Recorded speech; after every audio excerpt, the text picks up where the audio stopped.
through comprehension man can save himself. That is what Paul meant when he said, "Therefore be ye transformed by the renewing of your mind." When we know the fulcrum and lever principle of the wave, we shall know the father-mother principle of his creating universe. We shall comprehend the mechanics of that principle as applied to every action in nature. We shall then comprehend that the universe is merely an electric record of God's thinking. The whole product of his thinking is in formed body images of his knowing. That is what the universe is, the one idea of God's knowing, divided into the many ideas of his thinking, and those many ideas multiplied into countless units of formed bodies of those many ideas.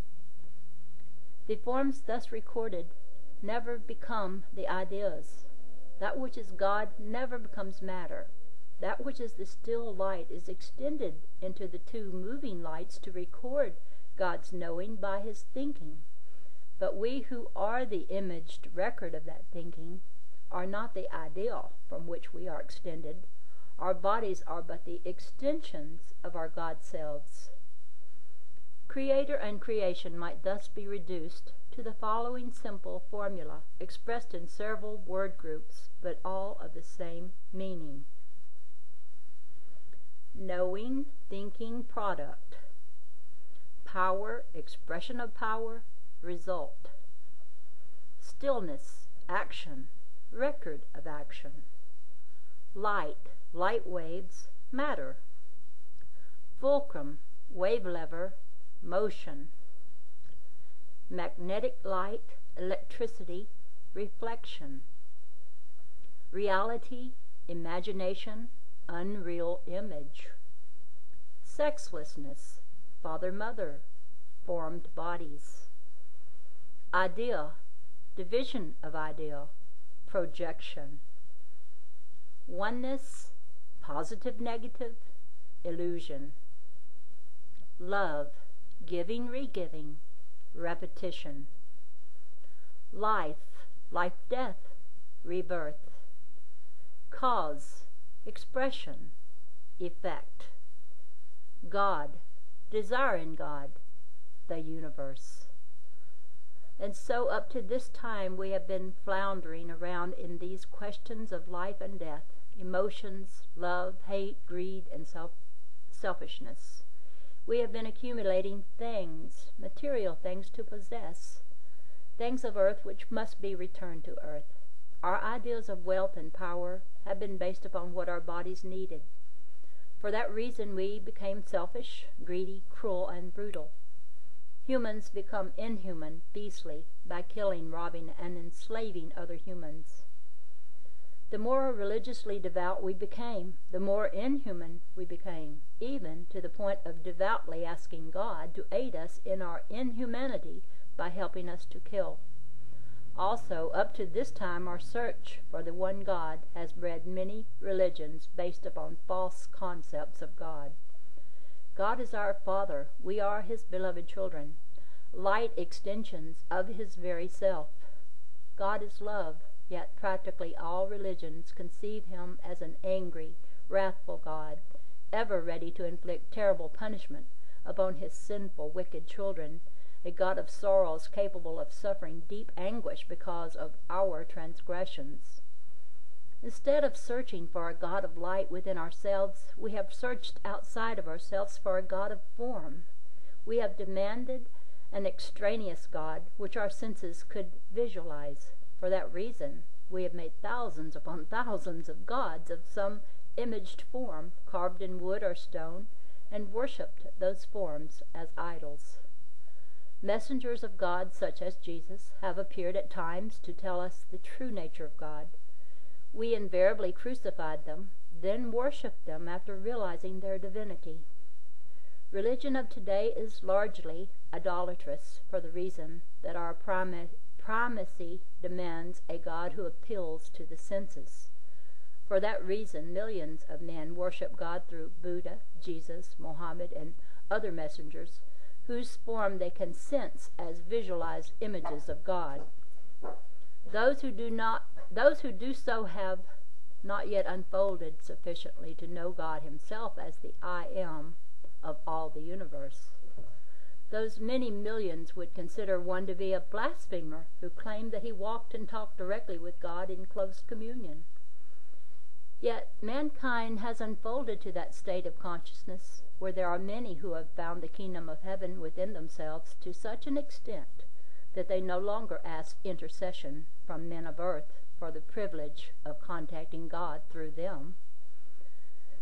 The mass of mankind still holds tight to the traditions of pagan and heathen superstitions and beliefs. These believe that ordained priests and ministers can save their souls from sin through baptismal rites and ceremonies. They believe this to such an extent that if a child dies without being baptized, it will have no soul, or that it will be cast into everlasting fires for having been born in sin. Such horrible beliefs indicate that barbaric state of the mass of today's humanity. Hell is paved with the skulls of innocent babes is a common expression which evidences this horrible belief of many religions of today, which still keep alive the blood beliefs and practices of pagan ancestors. The enlightened ones who have come to know God in them are fully aware that no human has any power whatsoever to remit the sins of another, or to save or condemn his soul, or to intercede for him with God. Man cannot ordain man with power to do anything which a man cannot do for himself by direct unity with God, for God centers every man, awaiting his awareness of that fact. The coming age of new thinking will see the end of heathen and pagan religious practices for countless thousands, and these will become the seed for the ending of such practices in those of lesser knowing. Thus man's search for God, which is his sole purpose on earth, will find great fulfillment in these coming days of man's new unfolding. The time has come for all mankind to know that there is nothing which stands between him and God, and that no man who has lived within a mere few thousand years out of all eternity should be worshipped in place of, or even as a symbol of, the eternal God of all creation, who created these men as he created you and me. All God worship through man is as idolatrous as the worship of God through graven images is idolatrous. When man knows God, he will no longer need to sense him through formed images. The time has now come when men must again be transformed into higher beings through new comprehension. In the cycle in which Jesus lived, he could not even tell his people those things. He would tell them today. He then said, I have yet many things to say unto you, but you cannot bear them now. Now we are ready for new knowledge. We are ready for our new day. In the last 100 years, we've been made ready for it. Our comprehension is greater. We know that what happens anywhere happens everywhere. Even 1 century ago, man did not know that. We have been prepared to know things that man of 100 years ago could not even begin to understand. God has raised our comprehension so that we shall understand him when he talks directly to us through the silent voice of inspiration. God has prepared us through his messengers, the mystics, geniuses, poets, and musicians who have given us our culture. He has talked with us through his rhythms of the heavens by making them a part of us to quicken us with their ecstasy in our search for the kingdom of heaven.